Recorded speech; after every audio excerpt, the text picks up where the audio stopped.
Hope, Arabella had learned, was rarely a bright thing. In courts and war rooms, it dressed itself as procedure, as signatures and polite bows, as men saying your loss mattered while they quietly calculated what your grief was worth. Survival required a colder discipline, choosing the narrow door no one else noticed, stepping through before someone decided even that small mercy was too expensive. By the hour before dawn, with her child heavy beneath her ribs and her husband buried only 12 days, Arabella Blackwood came to the Border Records Hall not to beg for safety, but to purchase anonymity with the last of her name. The hall smelled of whetstone, old wax, and iron gall ink. Lanterns burned low along the rafters, painting the clerks in dim amber and shadow. Arabella stood at the counter with both hands braced against polished oak, because her balance had abandoned her sometime in the night. Her back ached with a deep, grinding pull that made each breath deliberate. Her travel cloak hid the curve of her belly poorly, and she felt every glance catch there, then slide to the black widow's ribbon pinned at her collar. "I require an unremarked departure seal," she said. Her voice came out hoarse, as if grief had roughened the edges. "Southbound.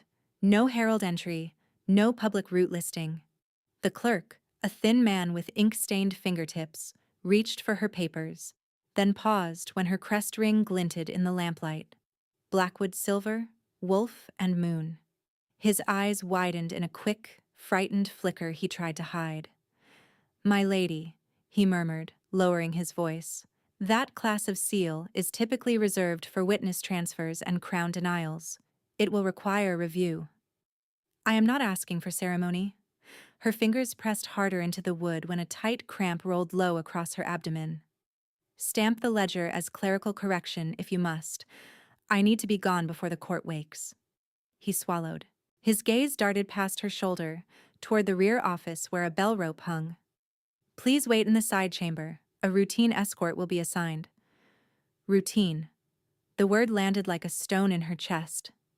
If I stay in that palace another night, they will bury me beside him and call it fate. If I leave without papers, they will call me fugitive and hunt the child as disputed blood. No clean choice. Just the least fatal one. She moved to the side chamber slowly, one hand at the small of her back, and lowered herself onto a bench beneath a narrow window glazed with rain. Dawn had not broken yet. The sky sat in that colorless hour between black and blue, when shapes looked unfinished. She drew a breath through her nose and held it until the tremor in her hands eased. It did not disappear. The memory of the previous evening came in jagged fragments. The nursery door sealed with red wax, her husband's signet chest moved to inventory, 2 household guards reassigned from her corridor without explanation. By second bell, Cordelia Nightshade had arrived in morning silk and pale pearls, flanked by council aides who wore expressions of rehearsed pity. Cordelia had not sat. She had paced the length of Arabella's solar, touching books and silver and framed maps as if taking measurements. "You have been handled gently," she said at last, turning with a smile that never reached her eyes. "Because the court respects tragedy. Do not mistake that courtesy for permanent status." Arabella had stood then, one hand over her belly. "My husband is in the ground. I am carrying his heir." "Allegedly." Cordelia tilted her head. "A widow can claim anything when no one wishes to challenge her in public."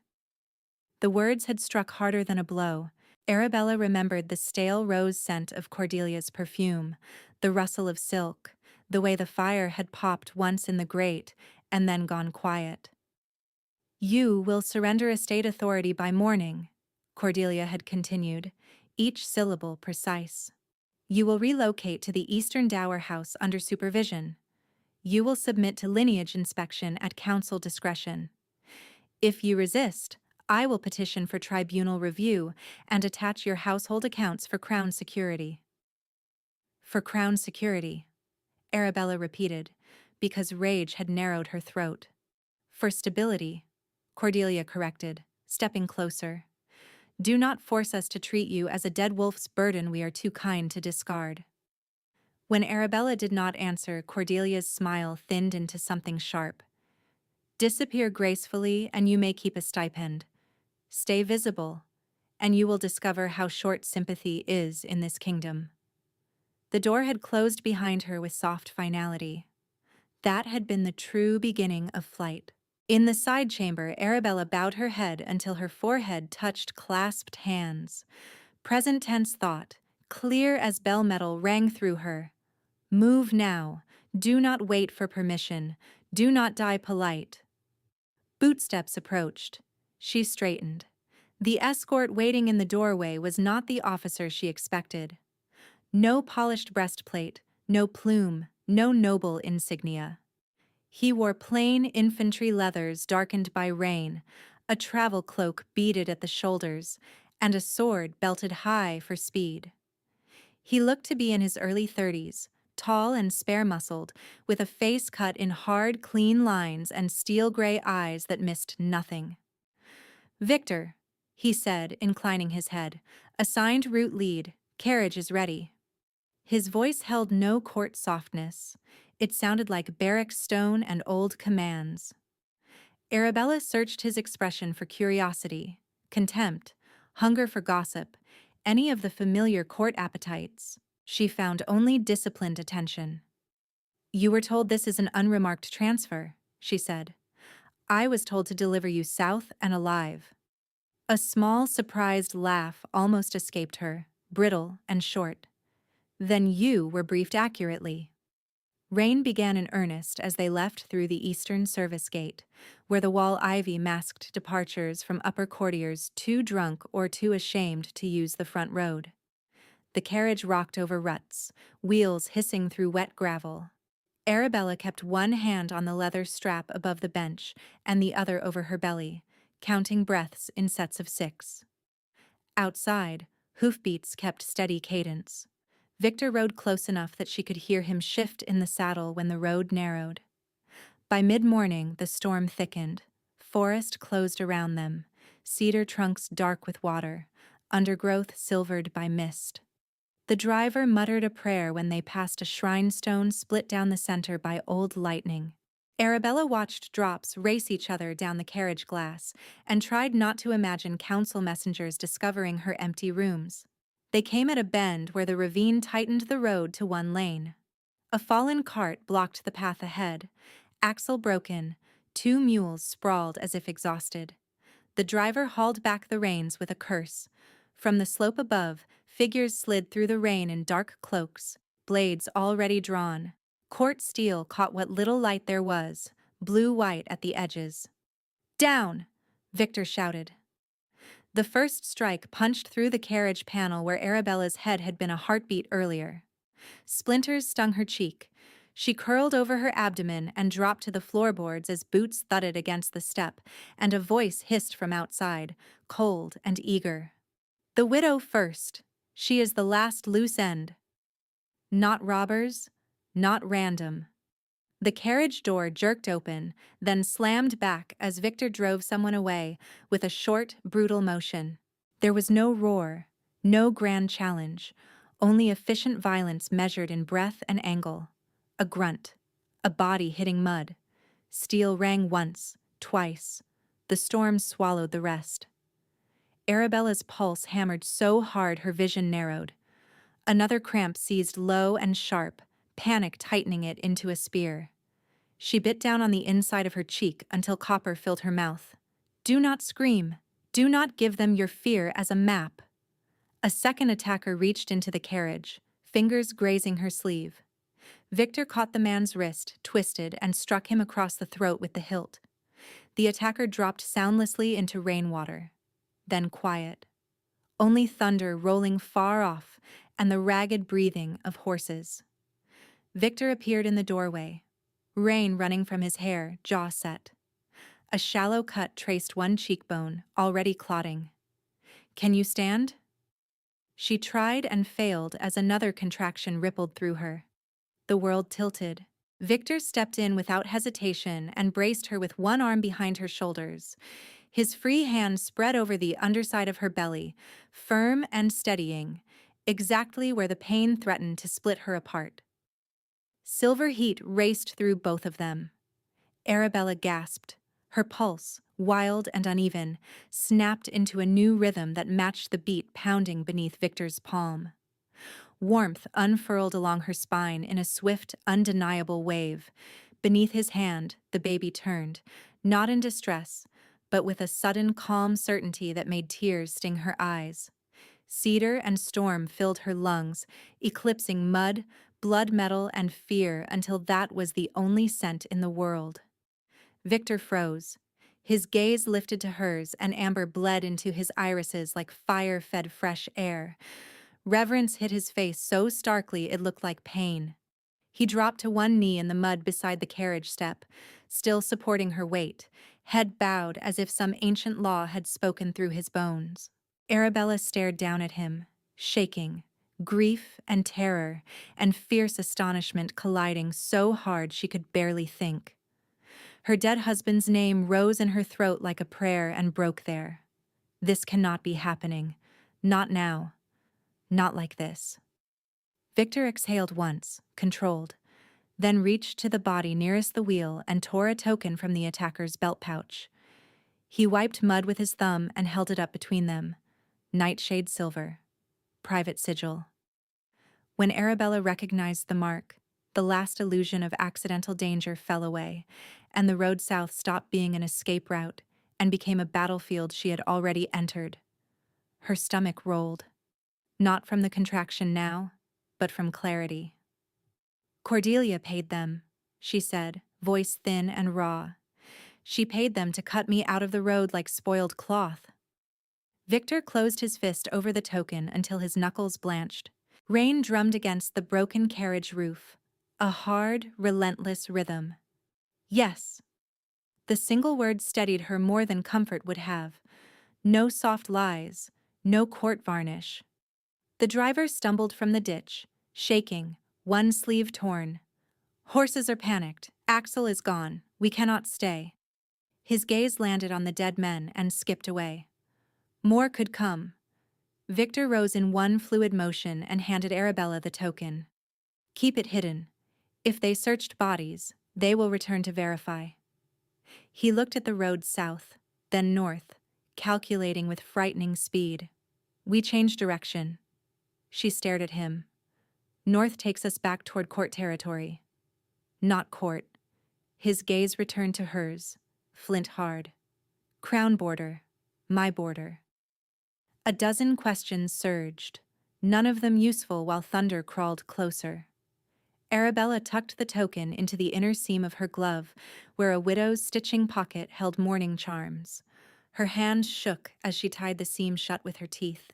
Victor cut the harness loose from the ruined carriage and brought the strongest mare around. You ride with me. Driver takes the second horse to the nearest post and reports a landslip. No mention of you. The driver nodded too quickly, fear making him obedient.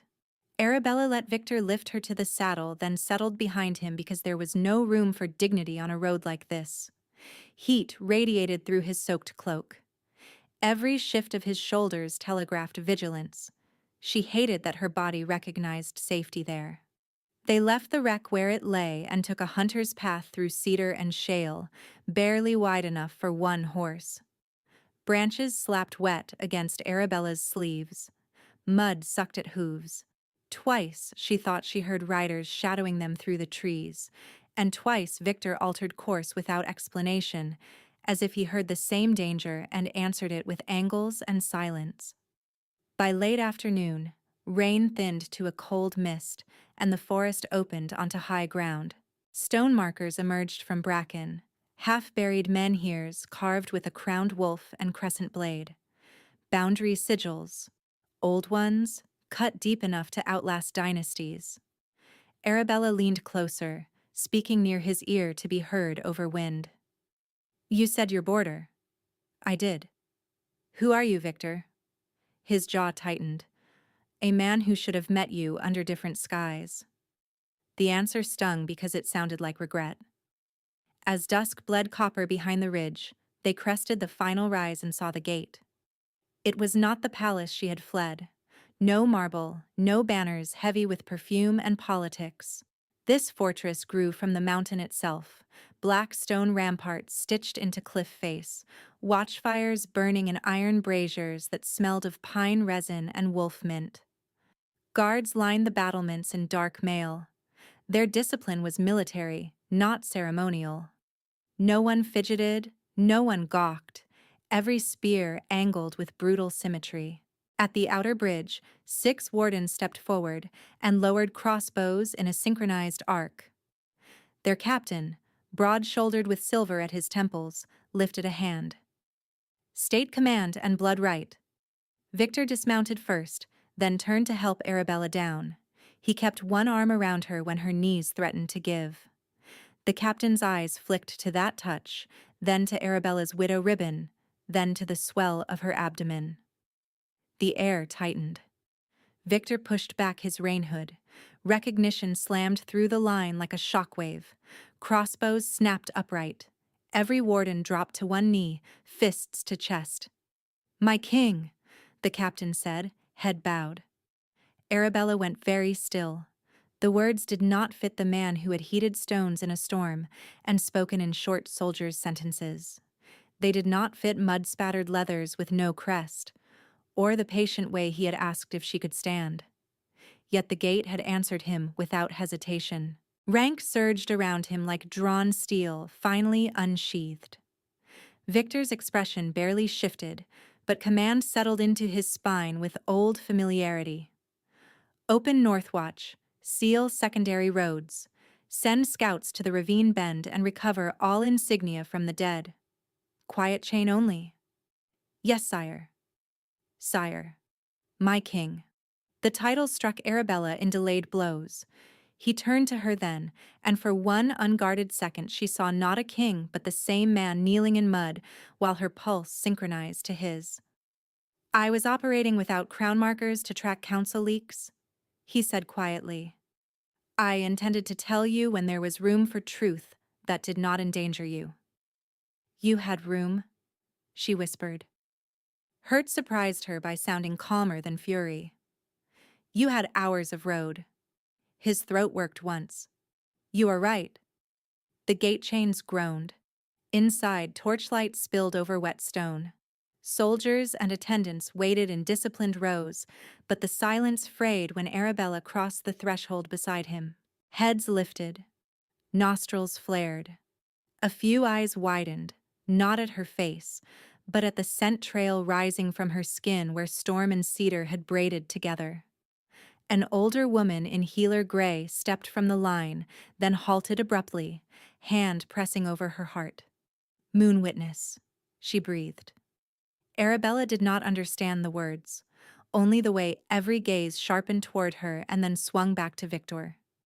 She felt like a story she had not consented to become. Victor lifted his hand for silence. "Guest protection under crown law," he said, voice carrying across stone. "No questions in the yard." The people bowed, but not quickly enough to hide the tremor of astonishment moving through them. He guided Arabella toward the inner keep. She managed 3 steps before a hard cramp seized her low and deep, stealing breath. Her fingers dug into his forearm. The courtyard tilted under torchlight. Victor stopped immediately. "Look at me," she tried. Her vision blurred. Wind carried smoke from the braziers, sharp and medicinal, and panic rose with it because for one wild heartbeat she thought of tribunal incense and collapsing lungs. "I need—" She could not finish. Victor cupped the back of her neck, thumb steady under her ear. "You are at Northwatch. You are shielded. Breathe with me." She matched him in broken counts. In for 4. Hold. Out for 6. The contraction ebbed enough for her to stand, but the contact between them had already ignited that same dangerous current from the ravine. A low thrum built beneath her skin, stronger now, less shock and more pull, like a tide finding a shore it already owned. Victor felt it too. His breath caught, sharp and involuntary. The healer in gray made a startled sound and stepped back as if a spark had leapt between them. Inside, Victor said, rougher than before. Now. They crossed into the inner hall, where high windows framed a bruised evening sky and wolves carved in obsidian watched from the pillars. Servants scattered at a gesture. Doors closed. At last they stood alone in a chamber warmed by banked coals and lit by 3 low lamps. Arabella pulled free of his hold and pressed both palms to the table edge, grounding herself. Her heart pounded in 2 tempos at once. Fear and that fierce, inexplicable draw. "You are the Alpha King," she said without turning, "and you hid it while men with your court steel tried to kill me." "Yes." She laughed once, brittle. "At least you remain honest in the aftermath." Silence stretched. When she finally looked at him, he had not moved closer. Rain-dark hair clung to his brow. The cut on his cheek had reopened, a narrow red line against skin gone pale from restraint. "I hid it because Cordelia's faction has watchers in every formal corridor," he said. "If I traveled with insignia, they would send polished assassins instead of hired blades and call it border unrest after. If I moved as a soldier, they showed their hand." He lifted his empty palms, a warrior offering no threat. "I did not anticipate you would be the target. Cordelia called me a burden in my own rooms." His gaze went feral for a heartbeat, ancient and bright. Amber overtook the gray in his irises, then receded with visible effort. "She will answer for that." Arabella's chest tightened. "Do not promise vengeance to comfort me. I am not promising comfort." He took one controlled step closer. "I am stating law." Another cramp rippled through her, lighter this time, yet it unlatched the bond current again. Warmth licked up her spine. The room seemed to narrow until there was only the space between them, charged and absolute. She hated how her body leaned toward him despite grief still lodged like glass under her ribs. Present tense thought struck clear and merciless inside her. "I am still wearing my husband's mourning ribbon. I am still counting days since his burial. I cannot want this. I cannot trust this. But the child quiets when he is near. My pulse settles to his as if it has known that rhythm forever. If this is fate, it is cruel. If it is choice, then mine has been taken from me twice." Victor seemed to read some fragment of that war in her face. His voice dropped. "Arabella, may I touch you?" She stared at him, startled by the formality. "Not as king," he said, "as the man who kept you breathing in that carriage." The respect in the question split her resistance more effectively than force ever could. She gave one small nod. He crossed the final distance slowly, giving her time to refuse again. His hand settled over her wrist first, light, almost ceremonial. Heat surged through contact, vivid as struck flint. Arabella inhaled sharply. The pull intensified, threading from her pulse to her spine to the child curled beneath her heart. Her knees weakened. Victor's other hand came to her lower abdomen, the same steadied hold as before, and this time the bond did not flicker. It opened. A crackling rush traveled through her nerves. Not pain, not relief, but recognition so deep it felt ancestral. Her breath synchronized with his. Her heartbeat hitched, then aligned. Beneath his palm, the baby shifted once and went profoundly calm, as if listening. Victor drew in a harsh breath through his teeth. His eyes blazed fully amber, predator and sovereign fused. "Mate," he said, the word torn from somewhere below language. Arabella's throat burned. "No." The denial came from fear, not disbelief, and they both heard it. He did not release her. He did not tighten his grip either. He only held, steady as stone in surf, while the bond light she could not see yet could somehow feel wrapped around them in widening circles. "Look at me," he whispered. She did, because there was nowhere else to go. Their gazes locked. Grief, desire, terror, duty. All of it laid bare in the span of one breath that felt like standing at the edge of a kingdom, and understanding the ground had already chosen her name. Then Victor released her. He did it with visible effort, fingers uncurling from her wrist one knuckle at a time, as if restraint were a blade he had to hold by the edge. He stepped back until the table stood between them again and bowed his head, not in surrender, but in discipline. "You said no," he said, voice roughened by the same current still racing through her. "So nothing happens that you do not ask for." Arabella braced against the wood and fought to steady her breathing. The bond still hummed under her skin, insistently alive, but the terror of being overrun ebbed by a narrow margin. "You could compel this," she said. "I felt what you are." His mouth hardened. "I could. I will not." He met her eyes, and the king was there now in full austere shape, but not predatory. A forced bond rots everything it touches. I watched that happen once. I buried the cost. I do not repeat it. The quiet finality of that confession landed harder than any vow of devotion might have. Arabella had spent years among men who translated power into entitlement. Victor spoke of power as a burden with rules. A knock came, 2 measured taps. Victor did not turn. "Enter." The healer in gray crossed the threshold carrying a basin and folded linen. Her silver-streaked braids swung as she bowed. "Your command?" "Lady Arabella will have private quarters on the western level, 2 guards she approves, and no scenting rights in the keep." His tone sharpened. "None. If any matron or priest argues custom, send them to me." The healer's eyes flicked up in surprise, then softened. "Yes, my king." Arabella heard the hidden meaning. He had anticipated pressure, curiosity, ritual claims over her body and child. He had blocked all of it before it began.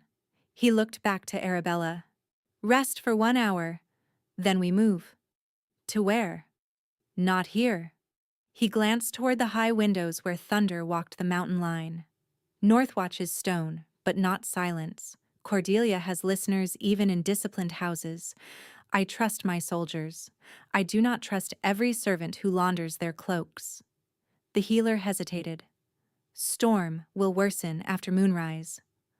"Good," Victor said. "Rain erases tracks." Arabella should have argued. Her spine ached, her feet throbbed, and every instinct begged for a bed and locked doors. Yet a harsher instinct, the one that had carried her to the border hall before dawn, recognized the tactical sense. Visibility had nearly killed her twice. She nodded once. 1 hour. By full dark, thunder had settled directly over the ridge, and they rode with 2 shadow scouts through forest paths. No court map marked. Victor kept Arabella on his horse again, but this time he did not hold her unless the trail pitched sharply. Restraint had become a language between them, and she found herself listening for it. The abandoned watchtower appeared as lightning split the sky, a narrow cylinder of old border stone half swallowed by ivy and years. Its iron door hung crooked on one hinge. Inside, the lower chamber smelled of damp mortar, old ash, and rain-soaked wool. But it was dry enough to shelter and high enough to see anyone approaching from the valley. Victor sent the scouts to perimeter posts and barred the door himself. Only then did he turn to Arabella. "Sit." She lowered herself onto a faded bench and bit back a wince as weight shifted onto swollen ankles. Her boots were tight as traps. She reached down to pull them off, and stopped when a sharp pull seized low across her belly. Victor had already crossed to the hearth pit. He knelt, struck flint, and fed resin chips into old coals until a small, stubborn fire took. He set smooth river stones near the heat, waited, tested each with his palm, then wrapped them in thick wool strips from his travel pack. He returned and crouched at her feet, gaze lowered to give her room. "May I?" Arabella blinked. "You are asking to touch my boots." I am asking to touch what hurts. His tone stayed even, not more. The knot behind her ribs loosened by a fraction. Yes. He unlaced the boots carefully, as if untying ceremonial cords, and slid them free. Her feet were swollen, skin tight and flushed. Shame rose reflexively. Grief had stripped away modesty in so many rooms, and pity usually followed. Victor showed neither. He placed a warm stone against her left ankle through the wool, then the right, adjusting pressure until she exhaled on a shudder she had not meant to reveal. He stayed kneeling, broad shoulders bowed, hands steady and practical. I should thank you, she murmured, uneasy with the intimacy of care. Do not. He shifted the cloth to keep heat even. This is maintenance for someone under my protection. A corner of her mouth lifted despite herself. Maintenance. How romantic of you, my king. Lightning flared outside. For a brief second his expression almost changed, a quiet, startled amusement cutting through the granite. I have many failings. Poetry sits near the top. The tension in the tower broke in that small, absurd way and settled into something gentler. When the worst of the pain receded, he rose and moved to the camp table where a pot warmed over coals. The broth smelled of marrow and thyme. He poured one cup, brought it to her with both hands, and waited until she took it. Then he poured a second cup, held it at the height of her belly, and spoke in formal cadence, voice low but ceremonial. To the child beneath moon witness, may your bones be strong, your breath unbroken, your name spoken with honor. You are wanted in this world. Arabella stared at him over the rim of her cup. No one had blessed her child that way since her husband's sister at the burial fire. Court women had offered condolences shaped like legal advice, never reverence. You do that for all crown wards? She asked. No. He set the second cup down untouched, an offering complete in symbol alone. Only for those who are mine to guard.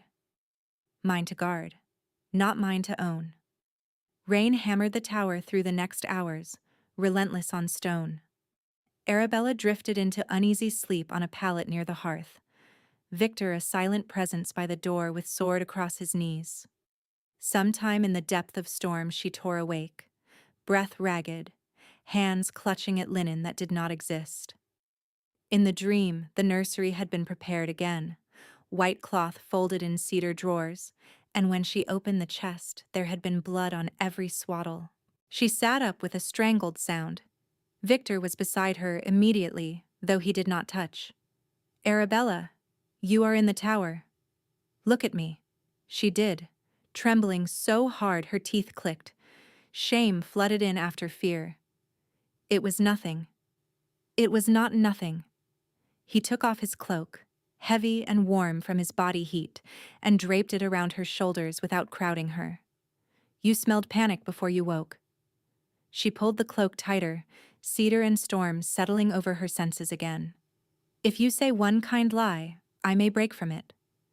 His gaze held hers, unflinching. Then truth. I have failed to arrive in time before. Villages, patrols, a den collapse in winter where I chose the wrong pass and lost 7 people by sunrise. His jaw flexed once. Power does not prevent loss. It only assigns responsibility when loss comes. The confession stripped rank from him more effectively than any disguise had. She saw the wound beneath the crown, old and disciplined, and still open at the center. Present tense thought moved through her with unusual clarity. I am waiting for a trapdoor because that is what survival taught me. Kindness from powerful men always had a bill attached, but he keeps placing care on the table and walking away from the debt. If this is strategy, it is one that gives me breath instead of stealing it. If this is devotion, I am not ready to name it. Not yet. She swallowed. Why tell me that? Because you woke expecting horror and called it nothing. His voice gentled. I would rather you hate me for bluntness than disappear behind that word. Arabella looked down at the cloak pooled in her fists, then back at him. I do not hate you. Something eased across his face, quickly mastered. He rose and returned to his post by the door, giving her back the distance she needed. 3 days later, with storm clouds finally torn open into pale autumn light, they reached the Red Birch Way station at the junction of two trade roads. It was a wide cobbled yard ringed by stables and an administrative hall with crown ledgers chained to oak desks. Couriers, merchants, and minor nobles crowded under awnings while clerks shouted route codes over the din. The moment Arabella stepped down from the carriage, conversation thinned and then sharpened. Mourning ribbon, pregnant belly, unknown escort with a dangerous stillness. She could feel judgment moving through the courtyard like scent. A woman in jeweled travel furs, flanked by two young lords smelling of wine and vanity, blocked the path to the registration arch. Her smile carried polished cruelty. "Well," she said, eyes sliding over Arabella's abdomen, "if it is not Blackwood's relic. I heard the court finally packed away the dead wolf's burden." One of the lords laughed. "Protocol requires inspection for contraband lineage marks, does it not? Treason breeds in hidden bloodlines." Arabella felt old humiliation rise, hot and dizzying. Public degradation had always begun this way. A joke, a rule invoked, hands reaching because no one stopped them.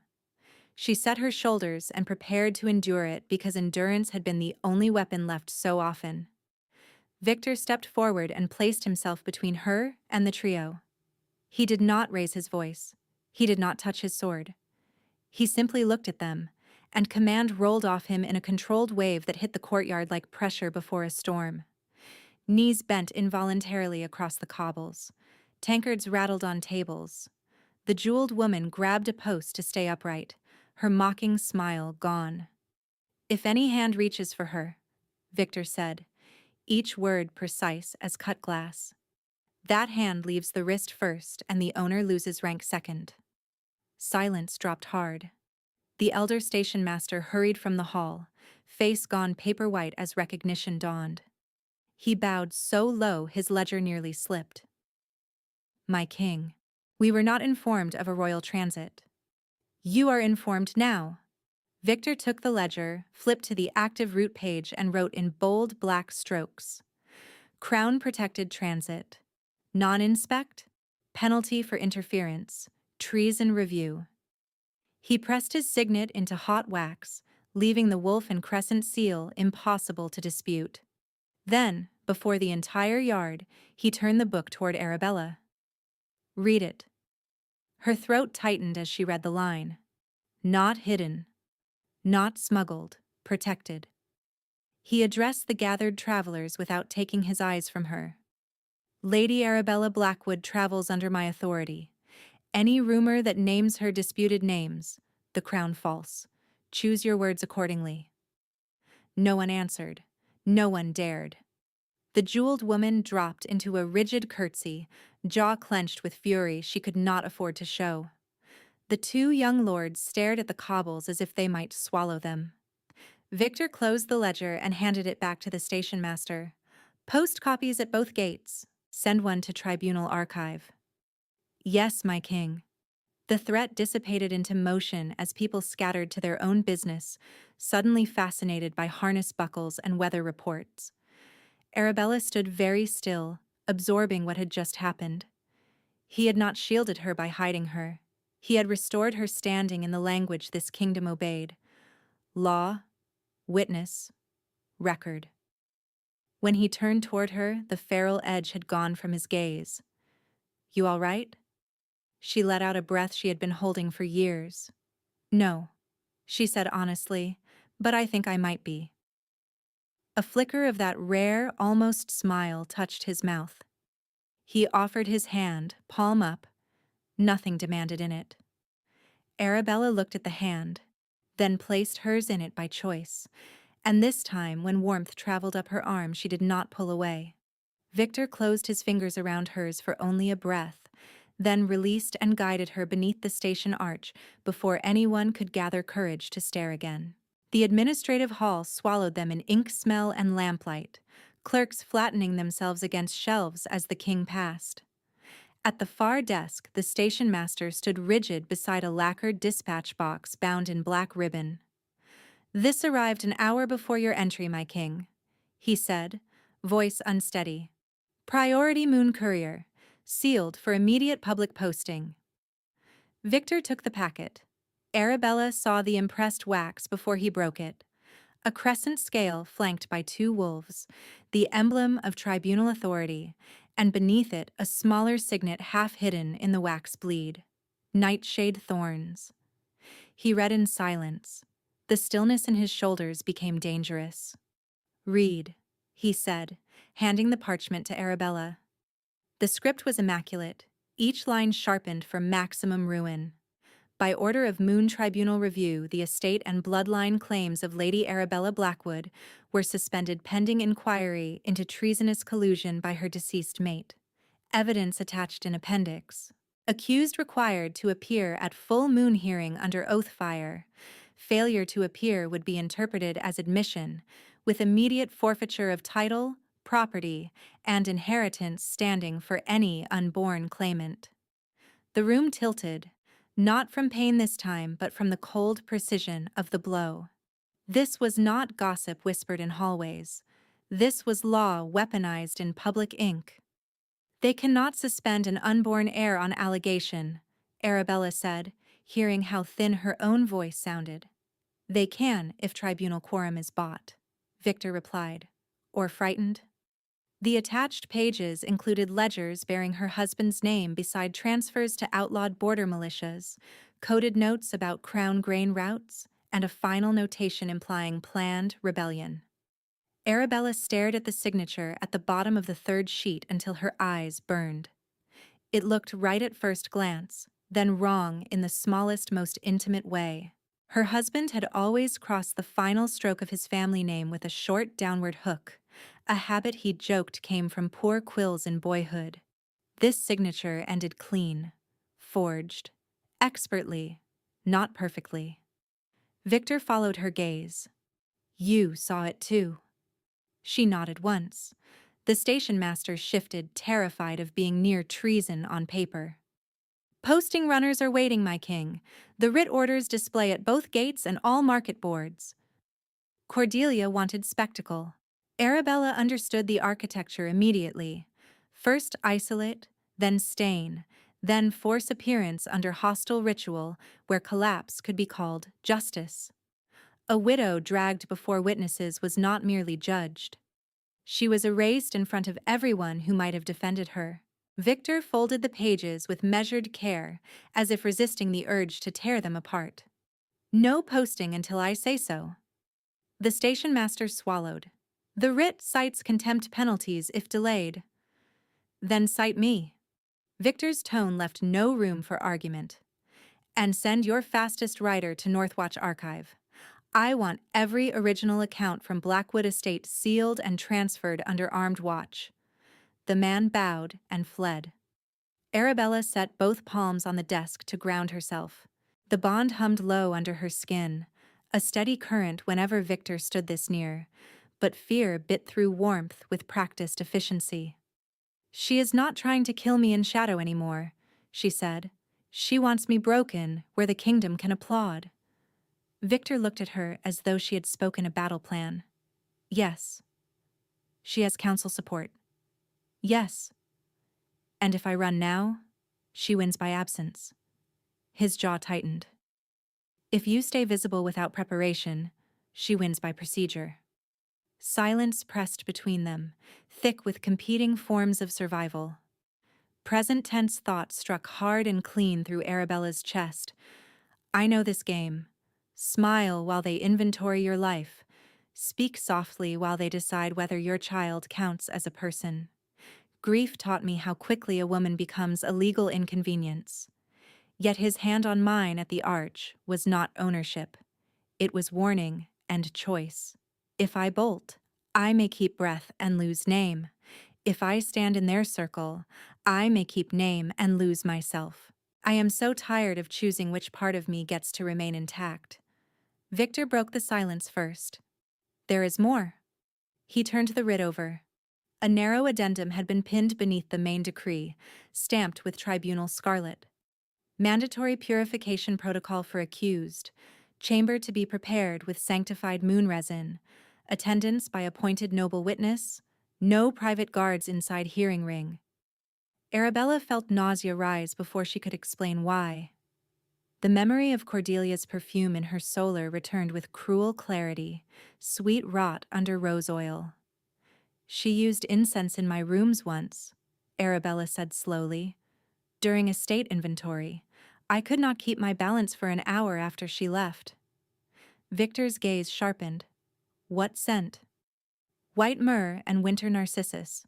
Too sweet. It sat in my throat. He cursed softly, not profane, only furious.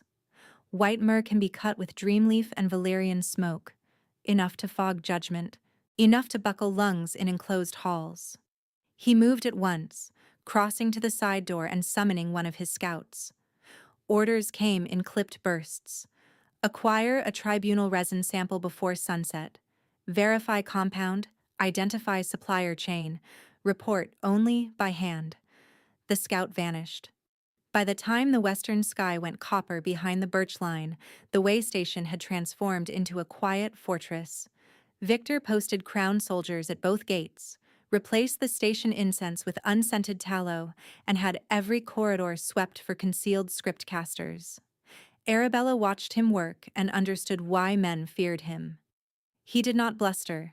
He decomposed chaos into tasks, and then removed variables until only facts remained. Yet when he returned to the private chamber assigned to her, he paused at the threshold and knocked once before entering. I asked for broth and plain bread, he said. No herbs unless you approve them first. Arabella almost smiled at the formality of it. You command armies and still negotiate soup.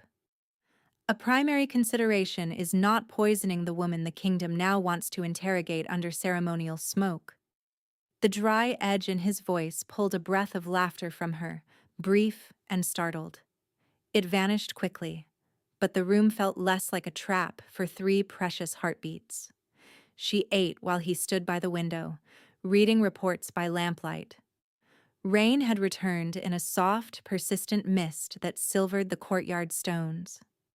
When she finished, he finally sat across from her, forearms braced on his knees, gaze steady. There is an option you will not like, he said. Try me. I can move you to the western coast under false manifest and put you on a grain brig before dawn. From there, southern valleys, new registry, no tribunal reach. Arabella stared at him. He was offering exactly what she had begged for at the border hall. Disappearance, safety through absence, a narrow door once again.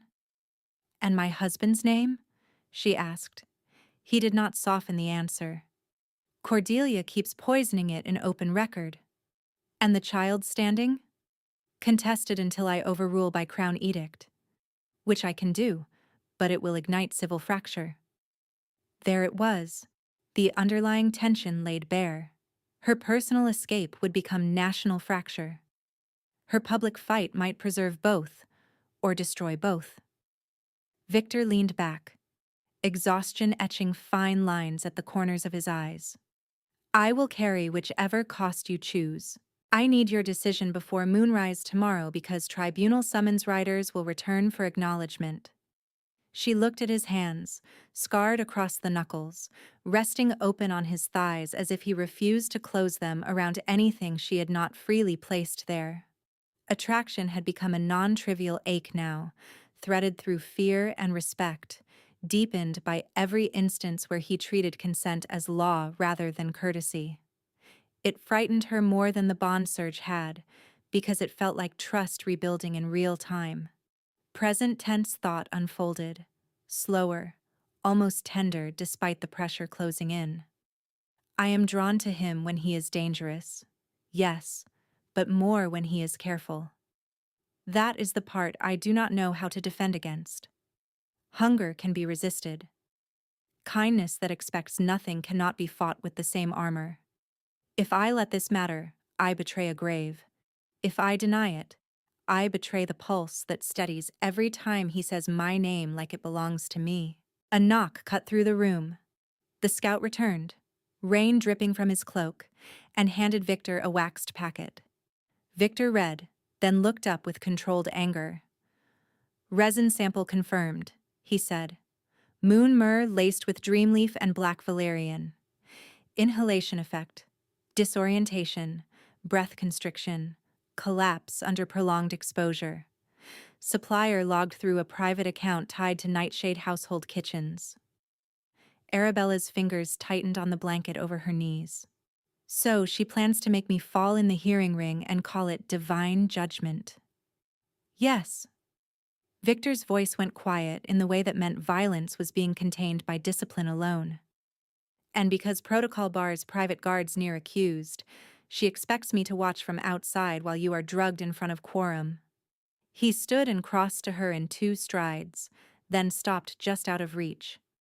I can refuse tribunal authority and trigger open constitutional challenge, or I can let summons stand and prepare a counter case inside their own structure.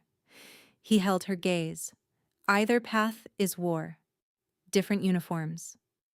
Before Arabella could answer, boots hammered down the corridor. The station master burst through the door without waiting for permission, chest heaving. My king, tribunal riders at the east gate, 12, with council banners and a moon magistrate. They demand immediate entry and formal custody transfer of Lady Arabella under hearing law.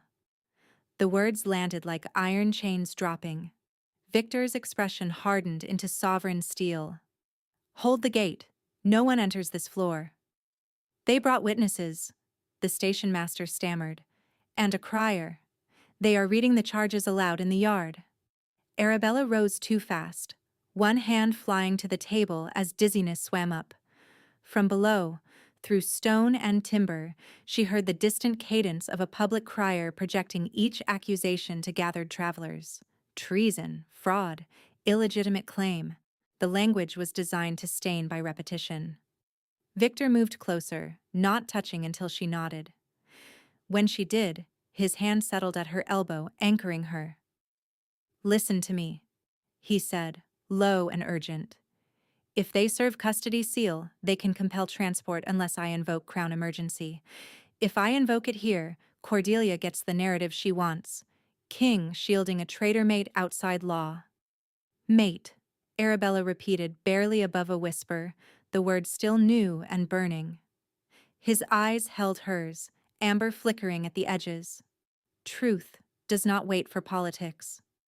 Outside, the crier's voice rose again, and this time the crowd answered with a murmur she could not decipher into sympathy or hunger.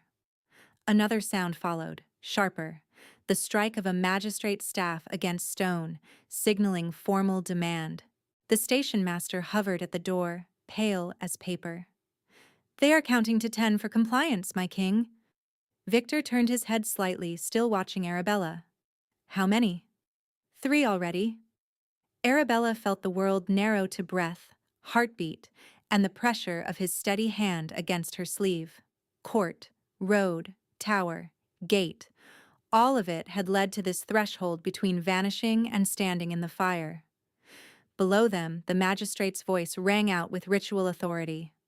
4, 5, 6. And when the count hit 7, a hot wave of scented smoke curled under the chamber door from the corridor beyond, sweet as narcissus and wrong as a blade concealed in silk. Arabella clamped her sleeve over her mouth. The first inhale still scraped her throat, bright and chemical. Victor moved in the same heartbeat, yanking the door open, then slamming it shut again when denser smoke rolled from the stairwell, where 2 overturned censers bled white coils across the stones. Not an accident. A delivery system. Wet cloth, he snapped to the station master. Now, drench the corridor rugs and seal the stair draft. He crossed to the casement and drove it open with his shoulder. Rain-cold air knifed in. The relief lasted seconds before dizziness swayed through Arabella's spine. The room doubled, then steadied. Her child shifted once, hard and uneasy, and fear struck clean through her chest. Below, the magistrate's voice continued its ritual demand, as if nothing were wrong. 8. 9. Victor turned back, and command settled over him with terrifying precision. They are using hearing protocol as cover for incapacitation. I can declare coup attempt and lock this station under Crown Siege authority. And hand Cordelia a story about a king who panicked to protect his favorite scandal, Arabella said, each word measured against the burn in her lungs. His jaw tightened. I care less about stories than your breathing. The station master stumbled back in with soaked linens. Victor pressed one into Arabella's hands and another over his own nose, then looked at her with a question he did not voice. Choice. Even now. Present tense thought rang through her, fierce and clarifying. This is the moment they always steal, when fear narrows the world to immediate survival and you sign away tomorrow just to reach dawn. If I let him barricade me again, I live one more night and lose the field forever. If I walk into their chamber, I may fall on their smoke, and they will call my body evidence. I am done being evidence. She lowered the cloth just long enough to speak. Open the door to the yard, all of them hear me. Victor stared at her for one taut beat, then nodded once. On your left. Do not stop walking if the room spins. They descended through a corridor already slick with thrown water. 2 soldiers kicked smoldering censers into a rain barrel while clerks coughed against sleeves. When Arabella reached the arch over the main yard, voices rose and collided. Nobles in travel silks pressed beside carters and couriers. Tribunal riders in moon-gray tabards ringed around a magistrate holding a staff carved with legal runes. Cordelia stood 3 paces behind him beneath a black hooded cloak, pearls pale at her throat, expression composed enough to pass for piety if Arabella had not watched her inventory A Widow's Life by candlelight. The magistrate lifted the custody seal. Lady Arabella Blackwood, by tribunal writ, you are commanded into formal transfer for moon hearing. Arabella stepped forward before Victor could answer for her. Rain beaded on her lashes. I will attend the hearing. A ripple tore through the crowd. Cordelia's mouth softened into almost sympathy. How wise. Resistance only deepened suspicion. Arabella held her gaze. I said I will attend. I did not say I will be handled. The magistrate frowned. Procedure requires purification incense and witness escort. Procedure also recognizes widow's blood testimony when inheritance is under threat, Arabella replied. Record my invocation now, in front of this yard, with the king and your riders as witnesses. He hesitated. The law existed. Everyone present knew it. It was rarely used because few women survived long enough, socially or physically, to force it. Victor took one step closer to her flank, voice quiet but carrying. You heard her legal claim. Denial becomes misconduct. Cordelia's eyes flicked to him, then back to Arabella, calculation sharpening beneath her calm. Of course she may speak, Cordelia said smoothly. At tribunal, under proper sanctified conditions. No one missed the emphasis. Arabella drew a slow breath through the wet cloth. Then we go now. Open route. No enclosed carriage. No censors. If incense appears again before testimony begins, I request immediate censure of the presenting noble for attempted impairment. The magistrate looked as though he wanted to refuse, but the yard was listening with predatory attention, and Victor's stillness beside her made the stakes explicit. At last he struck his staff once. Recorded. By the time moonrise whitened the eastern cloud bank, the tribunal hall had filled beyond customary capacity. The chamber sat in an old stone amphitheater above the trade junction, ringed by wolf-carved pillars and open to the night through high arches where wind moved freely. Torches burned clean oil, no resin smoke. Arabella noticed every brazier anyway, every attendant's hands, every shadow near the hearing ring. She wore her mourning ribbon and her husband's signet on a chain at her throat. In her sleeve, stitched into hidden lining since the ravine, rested the payment ledger pages she had taken from the ambush captain's saddlebag while Victor secured the road. She had read them by firelight over 3 nights, decoding initials, rote marks, and coin tallies until the pattern was undeniable. The magistrate called the hearing. Cordelia stood among petitioner nobles, pale and immaculate, forged documents stacked before her like prayer texts. Charges were read: conspiracy, treason finance, fraudulent heir claim. Arabella listened without interruption, palms flat against the witness stone to steady the tremor in her hands. When permitted response, Cordelia spoke first, voice clear and mournful. "We grieve with Lady Arabella," she said, "but grief does not erase law. The late lord's accounts implicate his house in anti-crown collusion. For the kingdom's stability, disputed inheritance must be suspended." Murmurs rose, some sympathetic, some eager. The magistrate turned to Arabella. "You invoked blood testimony, present evidence." She stepped into the hearing ring. For 1 second the old terror returned, vivid as a wound reopening. Public scrutiny, breath too thin, every future balanced on whether men believed her pain had proper formatting. Then she felt Victor's presence at the perimeter, not crowding, not intervening, simply there, and the tight knot behind her ribs loosened enough to speak. Present tense thought moved through her like a vow. "I am afraid. I am furious. I am still standing. They taught me widowhood as silence. Tonight I return it as language. They taught me law as cage. Tonight I use it as blade. Let them see me shake and speak anyway. Let them learn what survives when humiliation fails."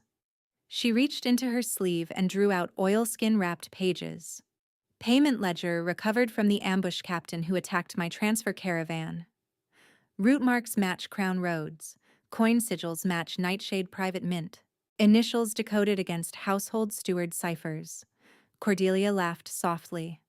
"A grieving woman waving bandit scraps." Arabella did not look away. "Then you will welcome verification." She handed the pages to the magistrate. He read, brow furrowing as he tracked columns, then passed them to 2 record clerks for independent check. One clerk blanched visibly at the matching seal impressions. Cordelia's poise thinned by a hair. "Fabrications circulate whenever estates are in transition." Arabella touched the signet at her throat. "I ask Moon Witness for memory proof under widow's right." The chambers stilled. That right had not been called in decades. It demanded blood and lineage resonance through a bonded object. It could fail if the speaker lied. The magistrate hesitated. "Approved." Arabella drew a small blade from the testimony table, sliced her palm, and let blood fall across the blackwood signet. Pain flared bright, then steadied into heat. She spoke the old words her husband's grandmother had once taught her as historical curiosity, never expecting need. "By blood kept and blood betrayed, by memory held in silver and moon, let witness truth be shown." Light answered. Not flame, not lightning, but a white gold arc lifting from ring to air, widening into a moving tableau above the hearing stone. Rain at the ravine bend, cloaked killers, the ambush captain receiving a purse stamped with nightshade thorns, and a woman's voice from hooded shadow giving the order. "The widow first. She is the last loose end." A collective breath tore through the chamber. Cordelia stepped back, color draining from her face. Trickery, glamour. Moonfire ignited at her feet. It rose in a narrow circle, luminous and silent, winding around her boots without touching cloth. Every wolf in the hall knew the doctrine. Moonfire did not burn innocence. Cordelia's composure shattered. "You think this peasant spectacle can unmake years of duty?" "He was promised to me." She lunged. A concealed dagger flashed from her sleeve, aimed low toward Arabella's abdomen in one desperate, hateful line. Arabella's body moved on instinct sharpened by terror and resolve. Her right hand shifted mid-motion, nails lengthening into dark claws, and she caught Cordelia's wrist hard enough to stop the strike. Metal rang as Arabella slammed the dagger down against the stone and pinned it there. Cordelia hissed, struggling. "You stole what was mine." Arabella leaned in, breath shaking but voice steady enough to carry to every corner of the hall. "Love is not a throne you inherit with blood." Guards surged. Victor was already inside the ring, amber flooding his gaze as he seized Cordelia's other arm and wrenched it behind her back with controlled force. He did not look at the crowd when he spoke. He looked only at Cordelia. "Cordelia Nightshade, by crown and moon law, your title is stripped, your lands forfeit, your accounts seized, your name entered traitor roll. You will serve life sentence in obsidian cells under rune iron and witness record." Cordelia twisted, hair coming loose, mask gone entirely. "You would chain me for her?" Victor's voice cut like winter steel. "I chain you for what you chose." The magistrate struck his staff 3 times. Sentence witnessed and sealed. Rune-etched iron snapped around Cordelia's wrists. She tried one last time to wrench free, then froze as moonfire tightened in a bright spiral to her knees. Panic broke across her features for the first time, raw and unbelieving. "This is not finished," she spat at Arabella as guards hauled her toward the exit. "You will drown in what comes after." Arabella pressed her bleeding palm over the signet and met her gaze without flinching. "No, you already lost where it mattered." Cordelia was dragged into the corridor, irons clashing stone, her voice fading into the night beyond the tribunal arches. Silence held for a suspended beat, then the hall moved all at once, clerks rushing to duplicate records, nobles dropping their eyes, soldiers locking exits for evidence collection. The magistrate handed Victor the forged documents and bowed, shaken and formal. "Tribunal record will be amended before dawn." Victor passed the packet to Arabella first. "Your evidence enters Crown Archive under your name." Her fingers closed on the pages. Not erased. Recorded. Only then did the tremor hit her knees. Victor caught her elbow lightly, waiting for refusal. She gave a small nod, and he steadied her as the chamber's noise blurred to a distant tide. Rain began again beyond the arches, soft on stone, clean and unscented. In the center of the hearing ring, the last thread of moonfire faded, leaving scorched lies and a kingdom watching a widow who had chosen not to vanish. Victor guided Arabella out through the side colonnade, while clerks still copied testimony under guard. Rain cooled the blood on her palm. At the archway, the healer in gray waited with clean bandages and a look that held no pity, only fierce relief. "The child?" Arabella asked first. "Strong heartbeat," the healer said, after pressing 2 fingers to Arabella's wrist and then to the curve beneath her ribs. "You are shaking from shock, not collapse." Victor held out the forged ledgers and Cordelia's tribunal packet to the magistrate. "Crown Archive intake. Sealed tonight.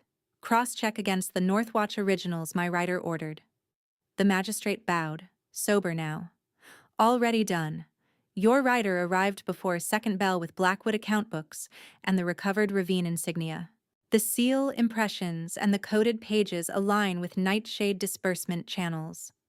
Arabella pulled her glove seam open with stiff fingers and dropped the Nightshade token into the evidence satchel herself. "Then record that this came from my hand, not rumor." "Recorded," the magistrate said, writing as he spoke. "With this token entered from your hand, final confirmation is complete." By the 3rd night after the tribunal, under a full moon clear enough to silver every stone, Victor brought Arabella to the royal sanctuary behind the old keep, where spring water ran over carved slate and cedar trees ringed the altar like watchful sentries. No court audience, no priests pressing doctrine, only the healer in gray as witness and the mountain wind moving through leaves. Victor stopped an arm's length away. The moon made the scar on his cheek look pale and new. "I am going to ask you 3 times," he said, voice low but formal enough to sound like oath law. "You can refuse all 3. You can stop me at any breath after." Arabella's pulse climbed, then steadied when she met his eyes. Amber lived there openly now, not hidden, not weaponized. "First," he said, "do you consent to my touch tonight as your chosen mate, not your king?" She heard the crux clearly. Choice before destiny. Agency before bond. "Yes." He stepped closer and lifted his hand, pausing just shy of her throat until she leaned into his palm on her own. Warmth spread where skin met skin, a low current threading through her shoulders and down her spine. Her child shifted once, then settled as if listening to a known cadence. "Second," Victor said, thumb resting against the line of her jaw. "Do you consent to be marked by me, knowing this cannot be undone?" Fear moved through her, old and intelligent, remembering how often claiming had meant erasure. Then she looked at the man in front of her, who had asked instead of taken at every turning point that mattered. "Yes," she said again, steadier. He touched his forehead to hers, breath shared, and closed his eyes for one beat as if absorbing the answer into bone. "Third, do you consent to mark me in return, so this bond is mutual in law, in scent, and in power?" Her mouth trembled into a small, unbelieving smile. "Yes, I choose that." The healer bowed her head and stepped back to the sanctuary gate, giving them privacy without leaving witness range. Victor's fingers moved to the shoulder curve where pulse met scent gland, gentle, testing. "Tell me if you need me to stop." "I will." Arabella tipped her chin, baring the line of her neck. "Do not go so slowly that I lose my nerve." A rough laugh escaped him, brief and reverent. Then he bent. The bite landed deep enough to seal, precise rather than savage. Pain flashed bright, immediate, and then transformed, heat blooming outward in widening rings that made her knees soften. Her breath hitched against his shoulder. The bond answered with force. Gold thread sensation winding around her wrists, his forearms, and the swell of her belly in one continuous loop. She felt his heartbeat in her own chest, felt his restraint, his hunger, his protectiveness, and beneath all of it a devotion so uncompromising it made her eyes burn. "Mine," he whispered against her skin, not as ownership, but as vow. Arabella gripped his shoulders, letting the wave pass through her without fighting it. "Yours," she answered, voice shaking. He drew back enough to look at her, lips stained with the smallest crescent of her blood, expression stripped bare. "Mate." The word settled between them like a bell tone. Arabella reached for him then, pulling him down by the back of his neck. "My turn." He did not brace as if invincible. He bared the base of his neck and trusted her mouth at his throat, the most vulnerable line on his body. She bit where his pulse beat hardest, not to wound, but to claim, and felt him shudder under her hands as the bond surged to completion. Heat arced through both of them, then deepened into something calmer and immense, like a river finding its bed after flood. Images flickered in the bond's new clarity. Victor kneeling in mud beside a broken carriage, Arabella standing in tribunal light with blood on her palm and her spine unbent. A child laughing in cedar shade. A hall full of bowed heads not from fear, but allegiance. Grief was still present, her widowhood still real, but it no longer stood alone in the dark. It stood beside new life, witnessed and honored. "Mine," she whispered against his neck. He cupped her face, forehead to forehead again, both of them breathing hard, holding each other upright while the last tremors receded. "Yours." They stayed like that for a long time, not speaking, hands learning the settled rhythm of a bond that no longer struck like lightning but throbbed steady and warm beneath skin and scar. When Arabella finally looked down, a faint gold mark curled at her wrist where the bond light had wrapped, mirrored by one on his. At dawn, in the Great Hall, Victor signed the widow's protection decree with Arabella standing beside him at the council table rather than below it. The parchment was read aloud, clause by clause: sanctuary rights for bereaved mates, independent property control during pregnancy, mandatory crown escort on request, tribunal safeguards banning enclosed incense protocols, and criminal penalties for coercive lineage inspections. The station master from Red Birch testified to the attempted smoke assault. The healer in gray submitted the medical report. The scout who had retrieved the resin sample named the supplier chain tied to Nightshade Kitchens. Each report entered record under seal, with no omissions. When the jeweled traveler who had mocked Arabella at the way station tried to recast herself as misinformed, Arabella met her in open court and accepted a formal apology only after fines were assigned to the new sanctuary fund. The two young lords who had demanded inspection were stripped of travel authority for 1 year and ordered to serve escort duty on widow transit routes. Their bowed heads were sullen, but they obeyed.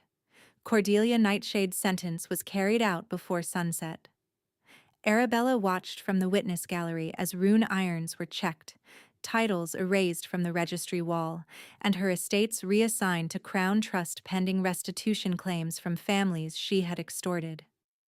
No dramatic last words followed, only the heavy gate of the obsidian cells closing with final mechanical certainty.